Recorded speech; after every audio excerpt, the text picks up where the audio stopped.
ছোট্ট সাদা রঙের বিড়াল ছিল, তার নাম ছিল মিনি। সে একটা বাড়িতে থাকতো আর সারাদিন জানালার ধারে বসে বাইরের জগৎ দেখতো। কিন্তু মিনি একটু একা একা থাকতো, তার খেলাধুলার সাথী কেউ ছিল না। একদিন বিকেলে বৃষ্টি পড়ছিল। হঠাৎ জানালার পাশে একটা ভেজা কুকুরছানা এলো। মিনি কৌতূহলী হয়ে তাকালো, কিন্তু একটু ভয়ও পেল।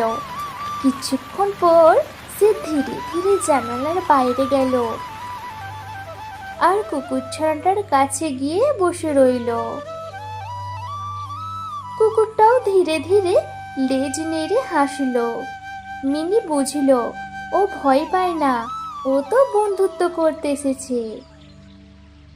সেই দিন থেকে মিনি আর ছোট্ট কুকুরটি, যার নাম রাখা হলো বুনি, বুনি হয়ে গেল অটুট বন্ধু।